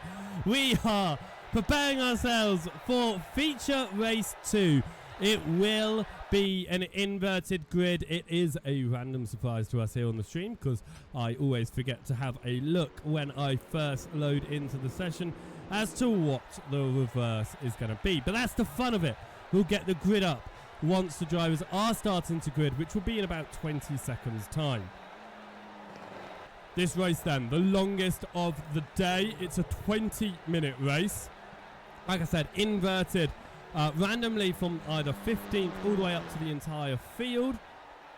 Not as many points on offer for race positions, but there are the hard charger points available to the 3 drivers who gain the most positions over the course of the race. And also you've got the clean driver awards as well. If you get 0x, you get 6 bonus points, which is absolutely crazy. So if you aren't doing well in the race, in your position, then just keeping the car clean can find you a lot more points than what you would get from race positions. However, we are here then lining up on the grid. Let us find our grid order then. Downey is going to be starting this one from pole position, which is great for him after going out in the last race, which I believe, well, getting black flags on the last race, which I believe is almost a full invert then, with only, it looks like it's a top 20 invert here. So Downey will start from pole ahead of Edwards. Then we've got Sims ahead of Hagland, Nagel and Lloyd. Then we've got Lane, Malone, Gwilym, Henriquez, Bradbury and Codd. Batchelor, Cook, Cridland, Spain, Fox, Gibrat, Hurd and Vukovic all in that invert. Not in the invert then, and rounding out the rest of the field we've got Gould, McIntyre, Ayala, Rosenfeld, Neal and Edgar. The fog starting to roll in here as well as the day starts to draw to a close here at Thruxton for round 8. Engines are idling, some engines revving, preparing for what is expected to be 15 laps of running around this circuit. It's been great though, 26 cars on the field. That was a fantastic feature race 1. The reverse grid always mixes it up. I'm sure it's going to be even greater here for feature race 2, the final race of the evening. I hope you have been enjoying it. If you are new around here, be sure to hit that follow button so you are notified when we do go live, so you don't miss out any of the broadcasts that we bring you of these wonderful events that come across in the world of iRacing.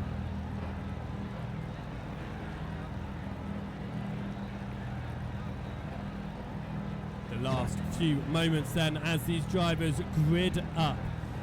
All the drivers are ready and waiting. We are ready and waiting. 20 minutes on the clock. Here we go. Thruxton for the final race of the day. Feature race 2. We are green and away for the final time today. A great launch from all drivers there. Nobody slow off of the line. Downey will be hoping to keep it clean out front. Stay away from any incidents that might occur behind him. He was caught up in a few, of course, in feature race 1, and there's already issues into the first braking point. A number of cars off the circuit as they're 4-5 cars wide in the back. They're settling themselves down already, but that's what Downey was hoping to avoid, and he has. Look at this as he comes through the far section of circuit where it's almost impossible to run more than 2 wide, and they're trying to go 3, even 4 wide. There's contact sideways, more cars sideways, and around goes Vukovic. Milan Vukovic is back on. Rosenfeld already out of the race. That has been a poor start. Vukovic continues, but he is at the back of the field, 14th in class. This is Jared Swain.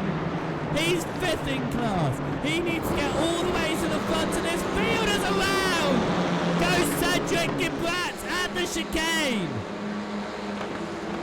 As the lap 1 comes to a close, and it's just as hectic as you'd expect an inverted grid to be.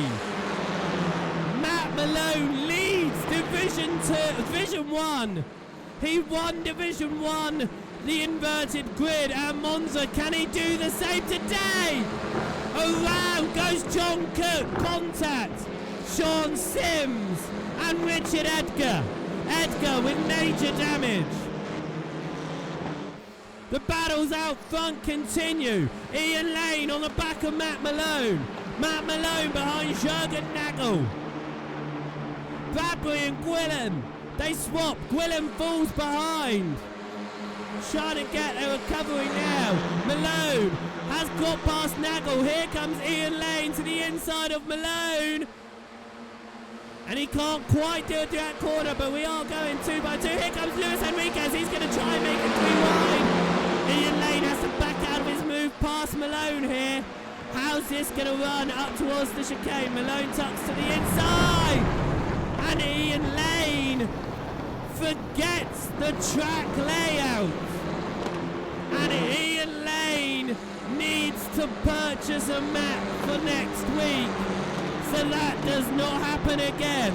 Here we go into turn 1. Actually, Lane is doing good job there, because last week at Monza he went straight on. He is gonna, someone get that man a map. He needs it. This is the fight right now between Nagel and Gwilym. Behind is Swaim and Fox. Neither of them fighting for class position. It's just for overall positions. Vukovic has recovered to 10th in class right now. We'll be hoping for more. Fox side by side with Swaim. Swaim's got the inside. Fox can't do it on the outside there. Downey leading this way by 3.5 seconds. Hagland up the inside of Edwards. Here comes Malone. As then is also Henriquez. Malone pushes Hagland. It hasn't worked out. Henriquez pushes Edwards. He gets ahead of Malone. Up towards a breaking point. How's this going to play out? As off the track is Batchelor. He's into the wall. We hear him. There he is. Hopefully minimal damage, but Batchelor now down the order. Henriquez is 3rd overall. He's got Hagland between himself and Malone. Henriquez, of course, fighting for the championship 2nd places. The best anyone can do, with Vukovic dominating. So he's going to want this position. Malone, he's inside the top 10. Every point counts inside that top 10 for the fight for 2nd. He certainly isn't counted out of the fight for 2nd in the championship. Henriquez and Edwards side by side. Edwards got the inside. Henriquez runs the wider line. Is Hagland going to get back in play here? Edwards onto the grass. Here comes Henriquez. That was Matt Gwilym onto the grass, even more so behind. Matt Malone looks to the inside of Hagland. Doesn't want to make it 3 wide, but it's 3 wide already for him. It all settles down. Bradbury can't do anything with it, but it has slowed Malone down now. He's got Edwards on his outside. Malone and Edwards here.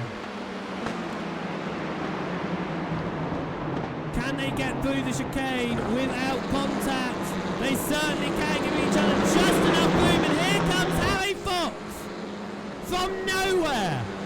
And Fox moves into 2nd in class. There's Jared Swaim.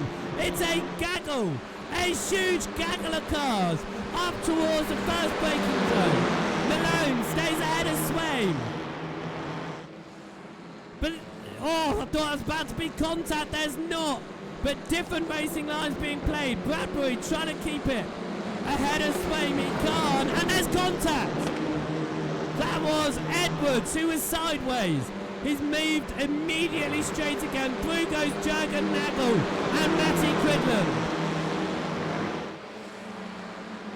Back up towards this fight, and it looks like it's settled itself down for the moment, as most of them have. But we are side by side here. This is Gibrat behind Lloyd. Gibrat trying to recover. We saw him around in the final chicane on the first lap of the race. He's trying to come back at it. As is, of course, Milan Vukovic. Vukovic is 16th overall, 10th in class, and just ahead of Jabrat there on the circuit. And Jabrat is going to make the move past Joshua Lloyd. Can he hold it? Very much so, but he's on a very wide line, but he keeps it within track limits. Position change. Swain gets past Malone for that overall 5th position.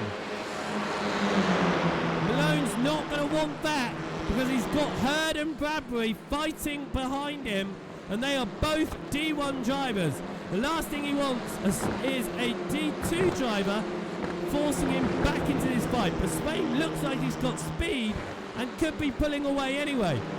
So slowing him down is certainly not an issue. Gwilym gets back into 10th overall. But here comes Matt Neal, contact with Gwilym. A dive up the inside. Neal, of course, part of that major incident in feature race 1. Arguably the cause. Just trying to move his way back up the order. Recover positions that he lost in that race. Up the inside of Jürgen Nagel here. Makes it. And makes it through. But look at this behind. A huge collection of cars. And we could go 4 wide. We're 4 wide. Up to the chicane.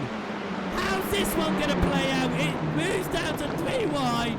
No one backing out of it. But Matt Gwilym goes into the wall. 3, 4, 5 cars. Matt Gwilym cut the corner. Decided to abandon the race in doing so, getting out of the way. But his car bounced back onto circuit and got collected in another instant. I would argue if that was an intentional swerve from Matt Gwilym off the circuit into the wall, he needs to think about that action because that was not the safest. If it was a genuine mistake, that's fine, but if that was a deliberate swerve, that just caused a huge pile-up. That pile-up may have happened anyway, but he certainly was a contributing factor to it. So, not sure how that would play out once you look in detail at the replay. Jabrat gets past Mark Coddo for 11th overall, 7th in class. He had benefited nicely from that issue. So this is battle 7th, 8th, 9th in class. Jabrat, Cod and Vukovic. Reminder, Jabrat spun at the chicane on the opening lap. Vukovic was spun off the circuit, or it went off the circuit in the far section and came back all the way at the back of the field. Cross the timing line they go. Up in towards turn number 1. This fight for 7th in class. It's interesting, but it's not the fight for 4th in class. Matt Malone leading that one. Stephen Hurd in 5th. Conrad Bradbury in 7th. So these 2 fights going on right now. Vukovic gets past Cod on the outside. And he confirms that position. How's this fight going to play out? The final podium place in Division 1. The gap between the overall lead and the D1 lead is closed down to 1.7 seconds now, with Downey out front. As that was Hurd and Bradbury, both up the inside of Malone. Malone touches the glass, hopefully it doesn't unsettle him, but he's trying to make that corner as wide as possible. But here comes Jared Swain. This is the last thing that Malone needs in this fight, is a Division 2 driver getting back involved. But here comes Jared Swain. He's up the inside into the chicane. Malone can't do anything to contend with that. We'll have to try and get the speed on the exit, and that's certainly what he does. He switches to the right. That would have been a great move on the last lap. It's still a great move this lap. He moves back past Jared Swain now to 7th overall, 5th in class. But Swain is not done yet. He comes back at it. Up the inside into turn 3. Malone gives him no room. Slides into the turn, cuts him off. Holds that position. Swain going for a slightly tighter line, running over the curbing, no slowdown there, but great exit speed. They're side by side. Malone gets the inside. Can he get just enough speed to be able to cut back across? No. He swerves extremely far out to try and get the speed on the exit and the run up towards the chicane. Swain touches the grass, and Malone certainly is going to be able to benefit ever so slightly from that. Malone touches the grass, but at a point in which it doesn't matter as much. Malone on the back end of Swain here, keeping an eye on the gap between Bradbury, Hurd and Hagland ahead. In fact, that's going to be an overtaking opportunity here from Hurd, who is blinking. So Hagland backs out, lets that be, as through the inside Bradbury looks here. As we're already over halfway through the race, I didn't even look at the time, it's just been flying by. But Bradbury gets past Hagland. Swain now looking to try and take second in class if he can. The fight for the lead is about to happen as Swain moves past Hagland for second position in class. I think the fight for the lead for him is out of it. Riley Downey looks like he's got that. But Swain is getting the best amount of points possible behind Downey at the moment. Downey is leading this way ahead of Henriquez and Fox. Henriquez and Fox just behind right now. Fox and Hurd recovering from that reverse grid incredibly well. If Vukovic hadn't gone off, he would definitely have been up here too. He's fighting with Matt Neal at the moment for 11th overall. But this is the fight for the D1 field win at the moment. Henriquez and Fox. Henriquez on the outside, inside. Fox turns back across to the racing line, trying to get the speed on the exit. I'm sure it's easier to get to line up your run for the exit than it is to try and complete the overtake into the chicane. As we continue to watch this fight, Downey is going to be hoping they continue fighting behind so he can just swoop away again. He had quite a big lead before. It has closed down, but it's side by side. Henriquez and Fox. Fox holds it on the outside. There's contact. Henriquez has to concede that position after getting pushed a little bit wide. And now it is Harry Fox, fastest man out on track, leading the Division 1 field, trying to get past Downey. Fox and Hurd, both of them are going to be getting the biggest mover awards this race, that's for sure. I'm not too certain who is going to get the next biggest mover award, but here comes Hagland fighting back with Jared Swain. Off the track behind is Cridland. Bradbury ran off slightly ahead as well. Is this going to be to the detriment of Swain through the right-hander? Could Hagland get back into this fight to take second, back away from Jared Swain here? Less than 5 minutes to go. We're going to have 4 laps to go. Swain on the back end of Bradbury here, keeping an eye on that gap up front because Fox is all over the rear of Downey here. We could see a move being made in the first sector under the brakes. Fox moves to the inside of Downey. Downey gives him the room, but keeps the overlap, pushes through and invites Henriquez back in, side by side with Fox. Here comes Stephen Hurd. It's a 3-way fight for the lead in D1. They wobble. Some contact between Fox and Henriquez. A big wobble from Fox. Henriquez has got through, but now is Fox's inside once more. Once again they touch. Fox holds that position. Downey gets some breathing room. And here comes Stephen Hurd on the inside of Henriquez. This fight for the win in Division 1 is very heated and is likely to come down to the very end of this race. Up towards the chicane. Downey is not away from it, that's for certain, and he is an impact on the D1 battle, but he has every every right to defend his lead in this race. And he is going to do so. Can Fox try and make an overtaking opportunity again? Slightly on the grass by Downey. It won't slow him down here, but Fox has got that inside line once more. We saw last lap how Downey's able to hold the speed on the outside. He does so again, but this time on the switch across, Fox has done it. Hurd is through. Riley Downey falls down to third.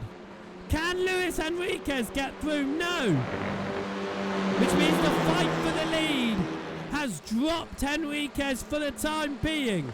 Fox and Hurd are the two now at the front, fighting it out for the D1 and overall win here in feature race 2. Hurd to the inside of Fox. They're side by side. Hurd has got the overlap. He's got the speed. Fox backs out, trying to get it on the exit. But here comes Riley Downey and Luis Enriquez. Are they going to go 3 wide into the chicane? No. They go 2 by 2. Hurd goes through in the lead. They settle it down. Fox is through in second. Enriquez now up to third. Riley down in fourth. Riley Downey. He is still leading the D2 field, and he is no longer impacting this D1 fight. Was that possibly a call that he tried to make, or was it one that was forced upon him?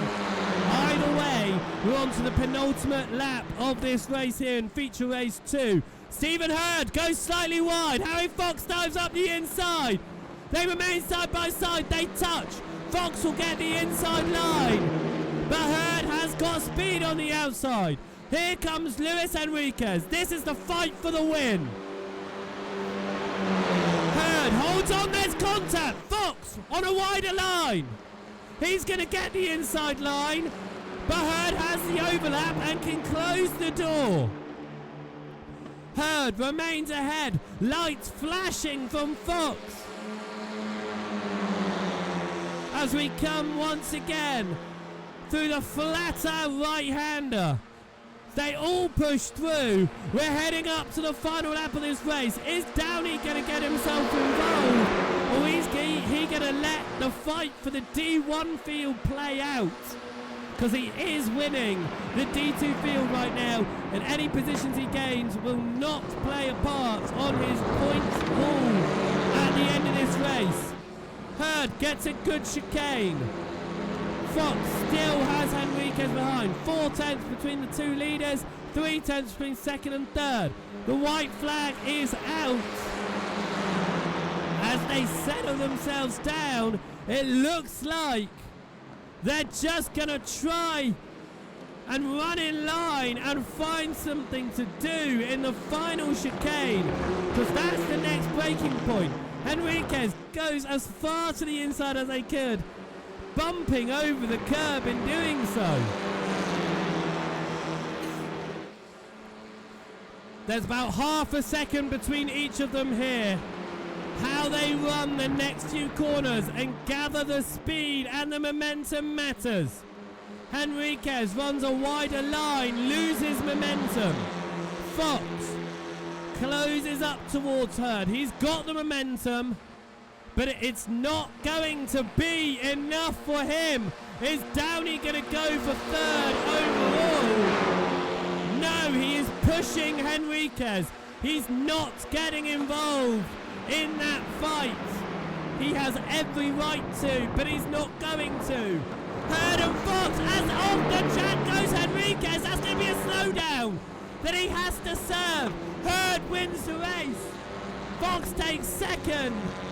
I believe Enriquez served that penalty just in time,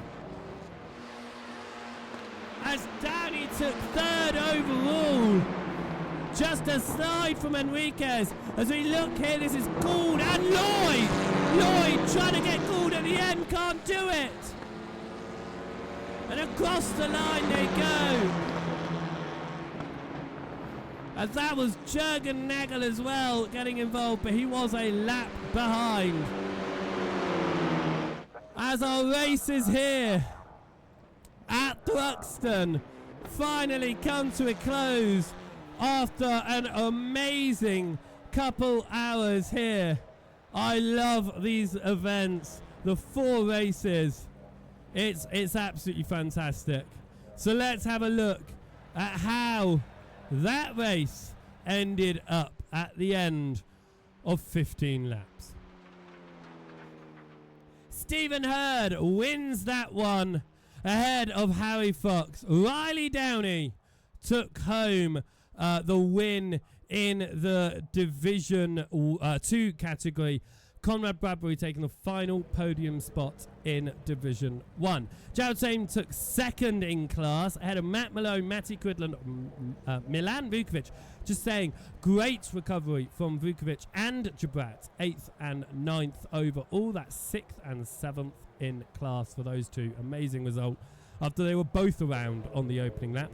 And Anders Hagland takes a final podium spot in Division 2. All 3 of them championship contenders. Then it was Matt Neal in 11th in the end ahead of Mark Cobb. Peter McIntyre took 13th out of Cook.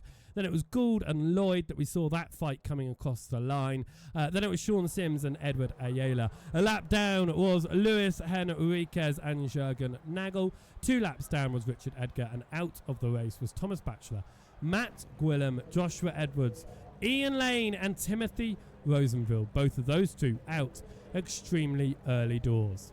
What a fantastic event it has been here at Thruxton then. And for round number 8, it is done. Next week, we will be back here on the iRacing service at Nürburgring as we head over for the shortest layout of the circuit over there.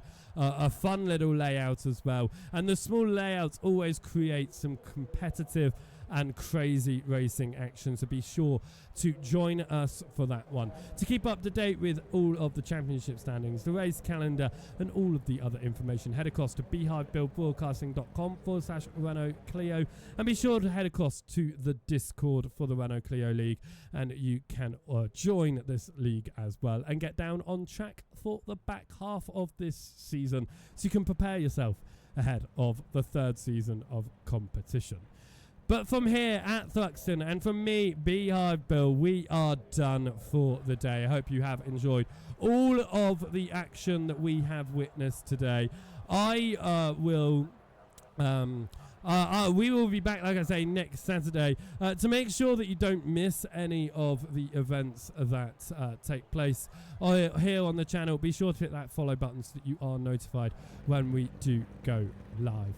Next time we will be out will be next Saturday for the Matt Malone Patreon League and the Renault Clio League once more as we head into the final 4 rounds of the Renault Clio League.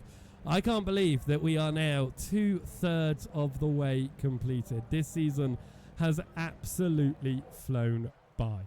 If you want to catch up with all the highlights of the races so far or watch the full race replays, you can do so over on the Beehive Bill Broadcasting website or over on our YouTube channel, which is youtube.com/@BeehiveBill.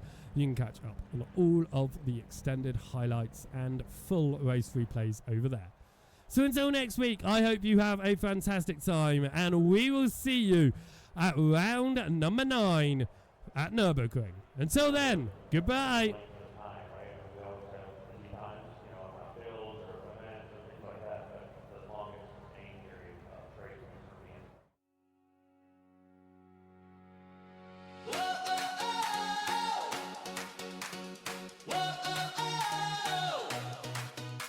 Saturday night, the lights come alive, engines roar tonight. We drive from Laguna City